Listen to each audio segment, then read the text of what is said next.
Chain stitch ಬರಲ್ಲ ನನಗೆ ಕಲಿಯಕ್ ಆಗ್ತಿಲ್ಲ ಅಂತ ಯಾರೆಲ್ಲ ಆರಿ ವರ್ಕ್ ಕ್ವಿಟ್ ಮಾಡಿದೀರಾ ಅಥವಾ ಯಾರು ಈಗ ಆರಿ ವರ್ಕ್ ಕಲಿಬೇಕು ಅನ್ಕೊಂಡಿದ್ದೀರಾ ಅವ್ರಿಗೆ ಈ ವಿಡಿಯೋ.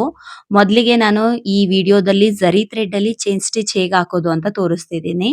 ಸೊ ಏನೆಲ್ಲ ಬೇಕು ಅಂತಂದ್ರೆ ಜಪಾನ್ ತುಲಿಪ್ ಬ್ರ್ಯಾಂಡ್ ಅದು 13 ನಂಬರ್ ನೀಡಲ್ ನ ತಗೊಂಡಿದ್ದೀನಿ. ಇದು ಕಂಪ್ಲೀಟ್ಲಿ ಬಿಗಿನರ್ಸ್ಗೆ. ಜೊತೆಗೆ ಕಟರು ಮತ್ತೆ ಜರಿ ಥ್ರೆಡ್ ನ ತಗೊಂಡಿದ್ದೀನಿ.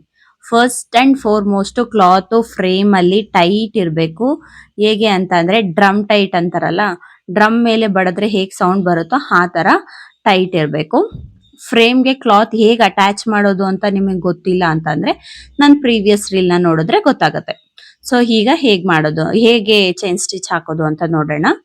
ನೀಡಲ್ ಕ್ಲಾತ್ ಗೆ ಚುಚ್ಚಬೇಕಾದ್ರೆ ಜಪಾನ್ ತುಲಿಪ್ ಅನ್ನೋದು ನಮ್ ಕಡೆ ಫೇಸಿಂಗ್ ಆಗಿರ್ಬೇಕು, ಫೇಸಿಂಗ್ ಮಾಡ್ಕೊಂಡಿರ್ಬೇಕು. ಹಾಗೆ ನೀಡಲ್ ನ ಕ್ಲಾತ್ ಗೆ ಚುಚ್ಚಿ ನೀಡಲ್ ಈಚೆ ಬರ್ಬೇಕಿದ್ರೆ ಆಪೋಸಿಟ್ ಡೈರೆಕ್ಷನ್ ಗೆ ರೊಟೇಟ್ ಮಾಡ್ತಾ ಈಚೆ ತರಬೇಕು.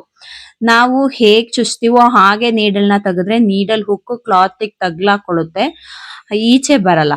ಸೊ ಈಗ ಜರಿ ಥ್ರೆಡ್ ನ ಎಂಡ್ ಅಲ್ಲಿ 1 ಗಂಟೆನ ಹಾಕೋಬೇಕಾಗತ್ತೆ.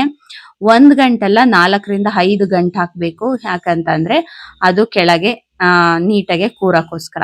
ನೆಕ್ಸ್ಟ್ ವಿಡಿಯೋದಲ್ಲಿ ತೋರಿಸಿರೋ ತರ ಥ್ರೆಡ್ ನ ಲೆಫ್ಟ್ ಹ್ಯಾಂಡ್ ಅಲ್ಲಿ ಹಿಡ್ಕೊಂಡು ಲೆಫ್ಟ್ ಹ್ಯಾಂಡ್ ನ ಫ್ರೇಮ್ ಕೆಳಗಿಡ್ಬೇಕು. ಈಗ ನೀಡಲ್ ನ ಕ್ಲಾತ್ ಗೆ ಸ್ಟ್ರೈಟ್ 90 ಡಿಗ್ರಿ ಚುಚ್ಚಿ